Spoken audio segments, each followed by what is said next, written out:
Hello, my future billionaires and economics students. Today we're going to be looking at chapter 4 of strand 2 of my economics book, The Market Economy. I'm just going to bang these out. I'm not going to really go into definitions. I'll tell you what each of these really mean loosely.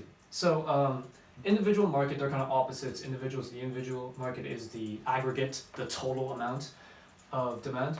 Composite and derived. Composite is goods with more than one use, such as like milk. If the demand for ice cream increases, and then more milk will be supplied to ice cream and less will then be supplied to yogurt. Derived applies to factors of production. So let's say if the demand for semiconductors are increasing constantly, then the demand for silicons will also rise too, because they are a big use and important in the production of semiconductors.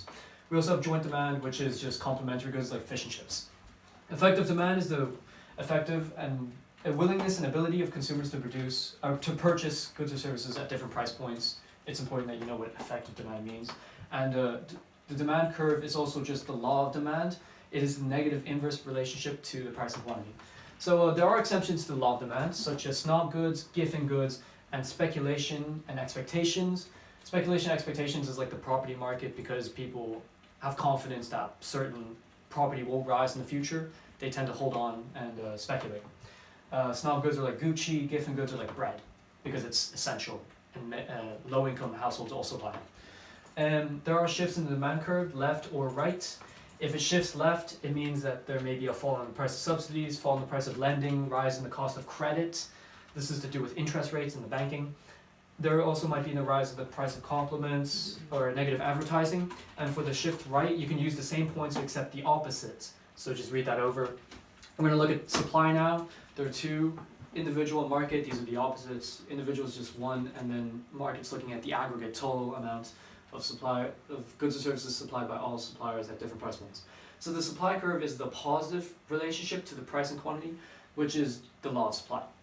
And there are exceptions, of course, when supply is fixed, such as like seats in a stadium, because it's perfectly inelastic, as there's a fixed amount, and the supplier is operating close to maximum capacity, and that's self-explanatory. So shifts in the supply curve, when it shifts left, there may be a cause of the rise of factors of production, such as I mentioned here in derived goods. Factors of production, if it costs, raw materials cost more, then it costs more to make the product, and hence less is supplied. Rise in the price of related goods, fall in government subsidies, or fall in the number of suppliers, because if there's less suppliers, then there's less goods supplied. That's simple. And you can use the opposite for the shift right. And now we can look at the market equilibrium, is where equilibrium price ensures that there is no excess supply and there is no excess demand.